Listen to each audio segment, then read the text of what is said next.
right, good morning, everyone. Good morning, everybody.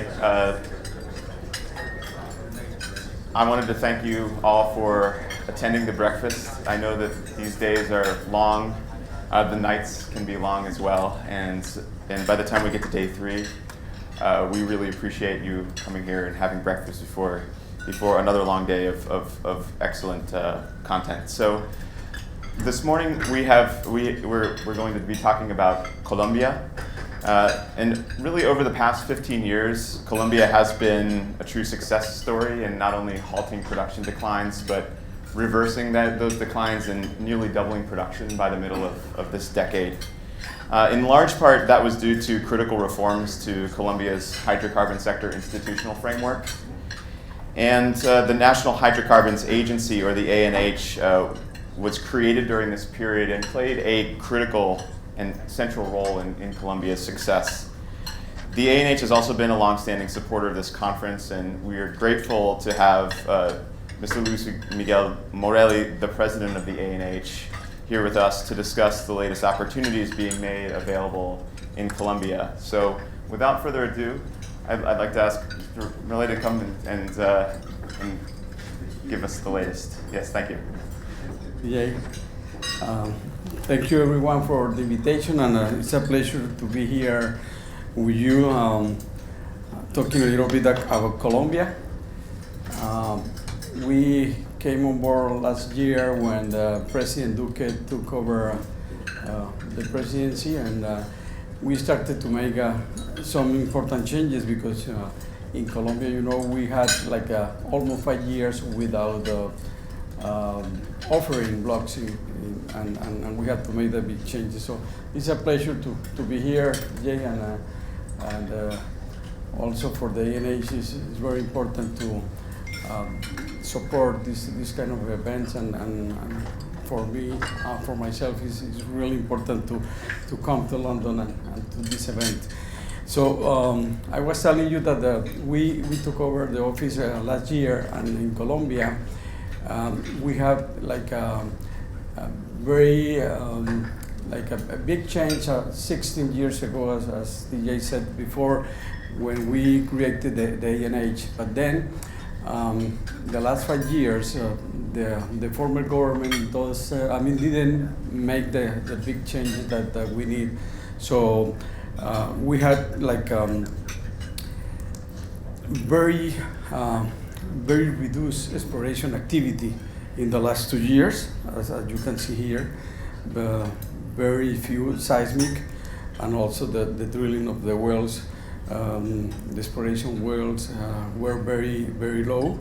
Only 48 wells last year, and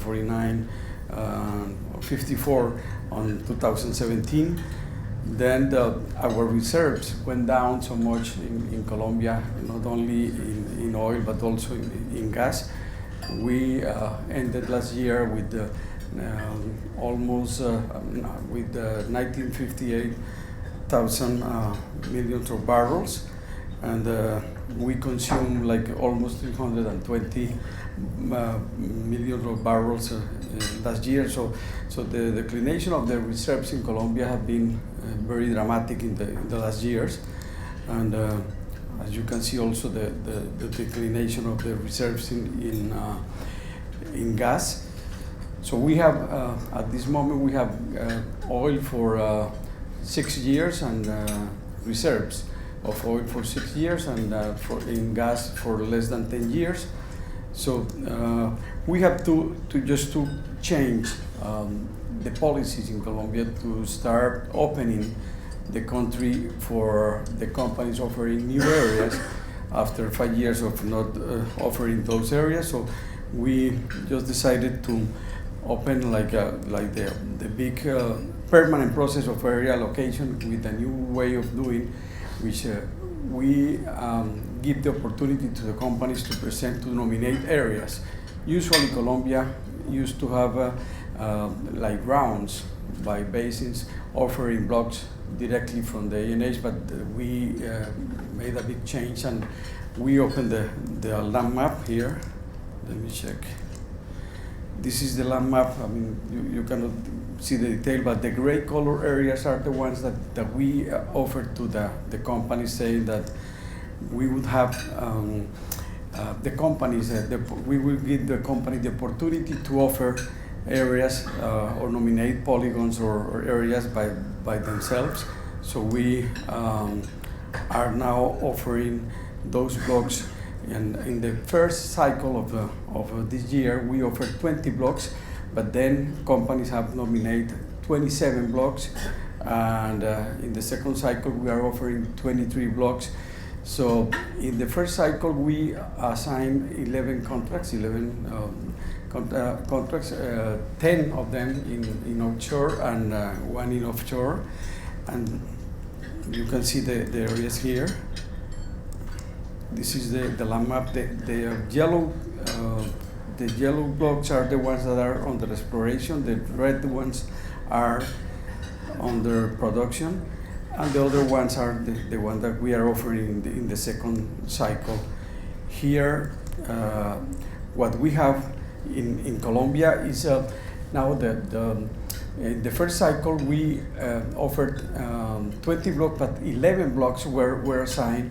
But also we opened a new line of exploration in Colombia, which is the offshore. This you can see here. This one.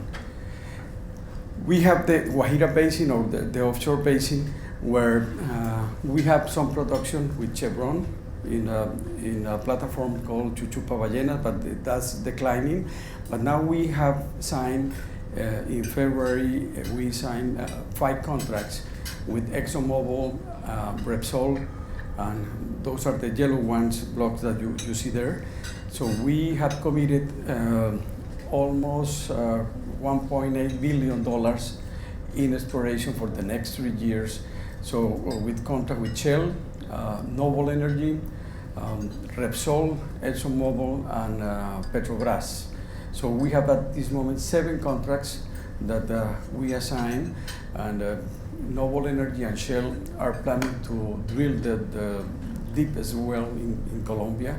They have a budget of $120 million for that well that we are that's gonna be the deepest well in the Caribbean coast and in Colombia. And the idea is just to open like a new province of gas, mainly gas, but the companies are also expecting some liquids. So we have this basin that we have opened the new line of exploration in Colombia. So the the investment committed is more than 1.8 billion. And then with the new process of assignation of areas, we have committed another $500 million, which are in those blocks that you can see there in yellow. Those are the main basins in Colombia: the Upper Magdalena Basin, Middle Magdalena Basin, and Lower Magdalena Basin. Those are the mature areas in Colombia, the mature blocks, which have produced so much for many years. But now we have opportunities also in the Catatumbo Basin, which is next to Venezuela, to the Gulf, Maracaibo Gulf, and also to the production that Venezuela has in the west of Venezuela. And then we have a very prolific basin, which is Llanos Basin. Now most of the production in Colombia comes from the Llanos, and in the blue blocks are the ones that we are offering right now. So in September, last September, just 1 month ago, we opened the second cycle, offering 59 blocks for exploration, and the Llanos Basin is the one that has the most that are being offered. But also we have Caguán Putumayo, which is north of Ecuador. This basin is producing like 50,000 barrels per day, but in Ecuador they are producing almost 500,000 barrels per day. So this is a very prolific area that Colombia wants to develop. We expect to have more production there out of those blocks that we have assigned already. The ones that are in red are the ones that are producing right now. So the idea is that Colombia had opened like a new opportunities in with the new contracts. So the idea is that the companies can nominate areas, and the result of this change and the big changes has been really good, because the companies by themselves, they have offered or nominate like 27 blocks. So we expect to assign the contracts by the end of the year with the 50 blocks that we have offered already. And the idea is that Colombia needs to get more gas, mainly because of the shortage of gas that we are facing right now. But the idea of opening the new line of offshore exploration has given Colombia the opportunity to bring big companies like I told you before, Repsol, ExxonMobil, Shell, Noble Energy, and also Ecopetrol, the national oil and gas companies, is the one taking over those blocks in offshore. So the idea is that we have modified the regulation. We had presented some finance or tax incentive for the companies, and the matter that Colombia has honored all the contracts all the time, so that gives like a legal and political stability. So the idea is to bring those big companies, not only for offshore but also for unconventional matters or conventional exploration, which is almost to be open in Colombia.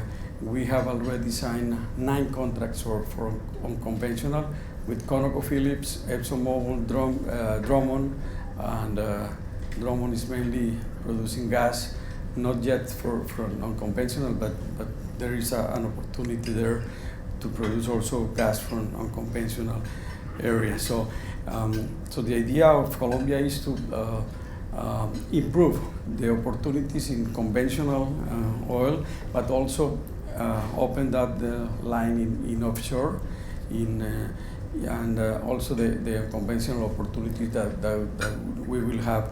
We have seen that in unconventional opportunities, Colombia could have more than 5 billion barrels of reserves, but also in the offshore potential of gas is big. So the idea is to continue offering blocks during the next year, and also to come and invite companies here in Europe and also in Asia.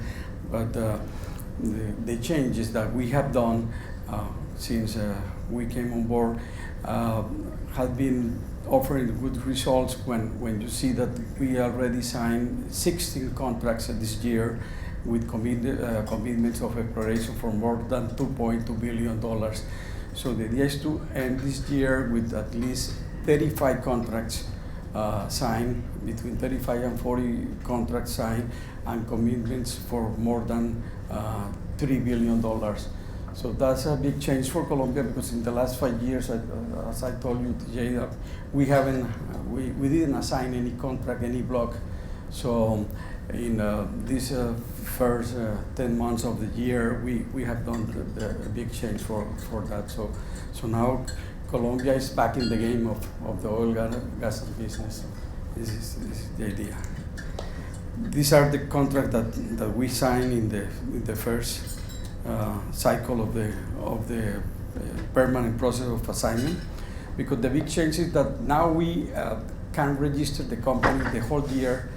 We are open the blocks and the process for assigning the contract the whole year. So it's a permanent process, because before you had to wait for like a round. And here, for example, we have Jim Park that got like 3 blocks, no, 2 blocks, not Jim. Where's Jim? So GeoPark got 2 blocks with Hocol, 3 blocks with Hocol, then Ecopetrol, Frontera Energy, those are the Canadian oil and gas company, Gran Tierra. Parex also is a Canadian oil and gas company. So the idea that we have is also to open the country for companies here in Europe. So these are the blocks that we are offering in the second cycle.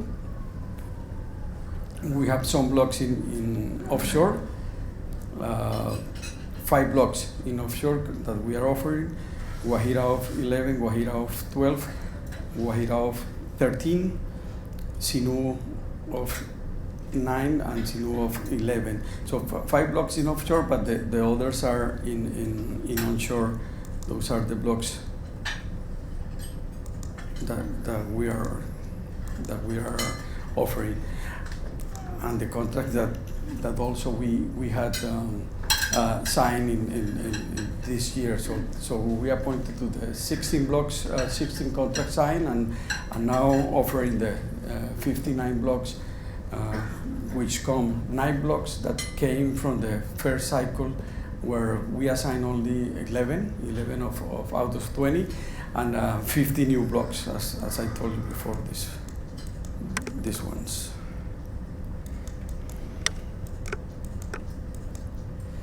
$59 blocks, yeah. That's like the summary of the permanent process of assigning contracts in Colombia.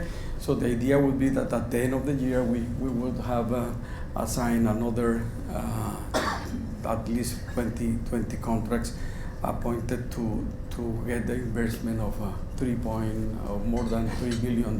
So that's like a fast summary of Colombia. So TJ, I don't know if we go to the Q&A. Okay.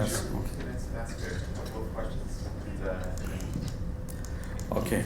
To the audience to ask of you as well.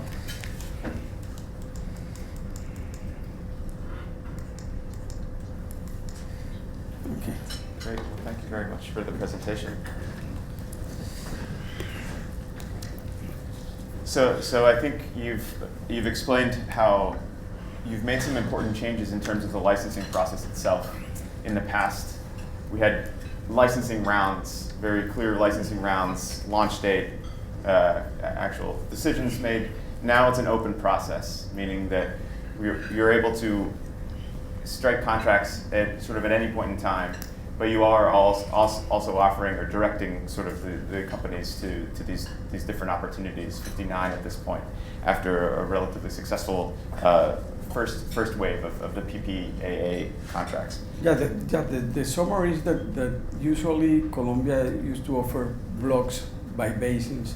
Yeah. For example, 15 blocks just from one basin, and that would give Colombia some opportunity of bringing companies. But now the idea is that we have an open and permanent process, so that the companies can not only nominate their own areas, but also we, from the ANH, we offer areas. So in the first cycle of the year, we offered 20 blocks and assigned 11. So we signed 11 contracts from the new process, and also 5 contracts of the in offshore. And it is strange maybe from the people here, but in Colombia we had very incipient exploration projects in offshore. So now we were able, at the end of the year, when we came on board to the ANH, we were able to negotiate the model contract for offshore, which was one of the problems for the company. So when we negotiated and we agreed with the company the new model of contract for offshore, we were able to sign 5 contracts in February. So with that, we appointed to the 16 contract that we have signed this year. But then we were offering also another blocks from the ANH, with some technical, environmental, and social information. So we presented those new blocks to the companies. So at the beginning were 20 blocks, and now we are offering 50 new blocks. And since in the first cycle we assigned 11 out of 20, so the other 9 are also being offered at this time in September. So the summary of the blocks offered by the ANH this year are going to be 70 blocks offered, and out of that, we expect to have 35 or 40 contracts before the end of the year. So that's a big change. I mean, in the matter that in the last 5 years, we didn't assign any contracts. So the idea is to have commitments for exploration that are pointed to be like $3 billion in commitments for the next 3-4 years. Yes. But it doesn't. I mean, anyways, the delay or the last 5 years without assigning any block has given Colombia a very dramatic reduction of reserves in oil and gas. Yeah. So that's just in and of itself, the change in the licensing process is clearly an effort to improve or increase the attractiveness of Colombia, especially during this period of lower prices. And that's a very important move. I think that it would be helpful also maybe if you could just spend a minute or two explaining the other ways that you've helped to improve the attractiveness of Colombia, perhaps through tax incentives, as well as this issue of consulta previa or prior consultation, because these are some critical issues for Colombia that where the administration has also made some important improvements. Yeah, the matter that we found also was that the last government, the former government decided to modify the royalty legislation in the way that the oil and gas producers, the municipalities and states producers, were reduced the participation in those royalties.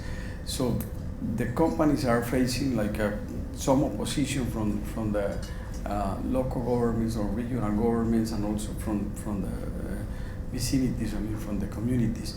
So the idea is that the ANH has to become like a real partner for the investors, and we are coming down to the regions,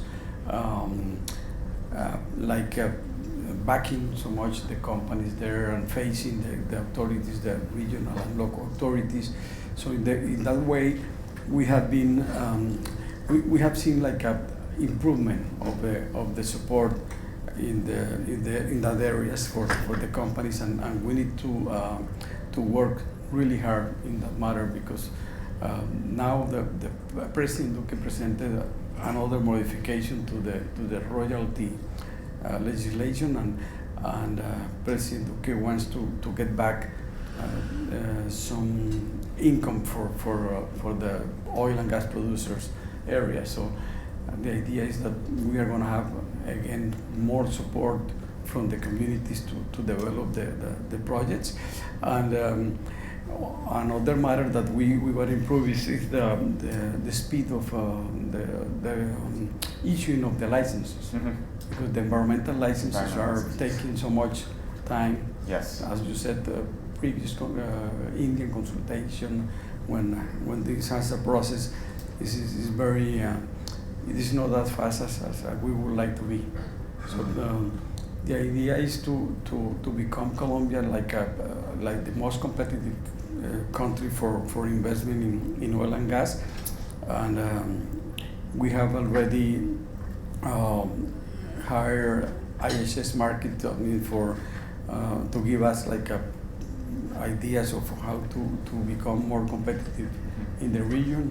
We know that Brazil, Mexico, and maybe Argentina have some good opportunities now, but we want to be the most competitive country in the region, and we are creating tax incentives and also improving the terms of the contracts. So the idea is to become like the country, the best country to receive investment from the region. That's great. That's great. Maybe we have time for a question. If anyone has, great. Thank you. Hello, I'm Maria Diaz. I'm a reservoir engineer and a leader of Tomorrow Scholar. I'm from Colombia as well, so it's an honor to meet you. And I must say I'm very glad to see Colombia in the spotlight of this conference. I have two questions. My first question is about the type of investor for Colombia. Is Colombia more appealing to big energy players, with integrated business models that have the resources and the flexibility to potentially invest in decarbonized energies in Colombia, or you think it's more appealing for small to middle-sized independent oil companies that have portfolios 100% focused in upstream? And how do you think this will impact the position of Colombia in the international program of this energy transition? And then my second question, it's about the topic that Patrick Pouyanné touched this week.